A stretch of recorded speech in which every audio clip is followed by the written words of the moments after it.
Do you ever look at your 6x6 pretty papers and wonder, how do I use this without wasting half of it? In this video, I'm going to show you how. Hi, I'm Jessica Taylor from InkItUpWithJessica.com. I like to cut my 6x6 papers into 3 2-inch by 5.5-inch strips. Let me show you how.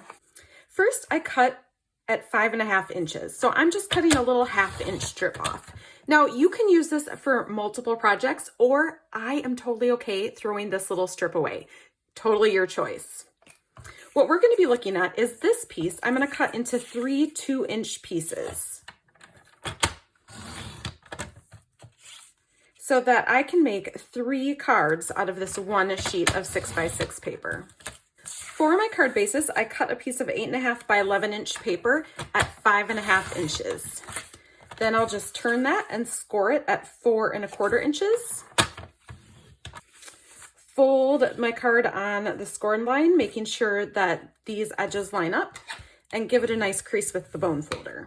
Next, I'm going to put some Stampin' Seal. This is a double-sided tape on the back of my pretty paper piece. Well, the other side's pretty. I don't like this side so much. And then I'm just going to put that along the side of my card.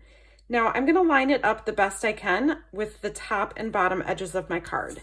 If your cutting is a little bit off and it goes over the edge of your card, I like to flip it over so that I can see the extra here and then just trim it off with paper snips. For the main images on my cards, I love to use the stitched shape dies. These are dies that cut and add the stitching around it at the same time. I like to emboss my white shape with the subtle embossing folder to give it just a little extra texture.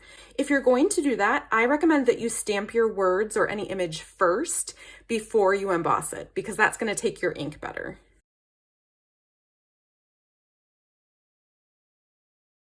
You're going to build your sandwich based on the type of machine that you have and the type of embossing folder that you're using.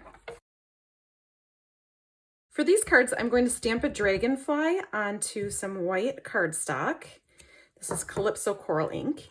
Then if you turn over your punch from Stampin' Up, there's a little button that you slide forward, and I find it's easier to stamp first, and then you can center your image inside of the punch. So it's just centered right where you want it, and then give it a punch. The final step is to tape everything together. You can use other punches or die shapes, or even just cut a square for your greeting.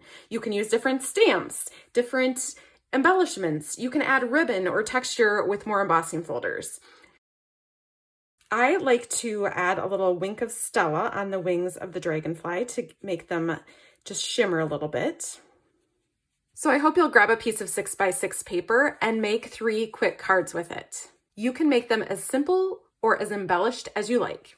If you want even more ideas on how to use your pretty papers to make cards, you'll want to join my One Sheet Wonder Card Club at onesheetwonderclub.com. You will never be afraid to cut into a pretty piece of paper again.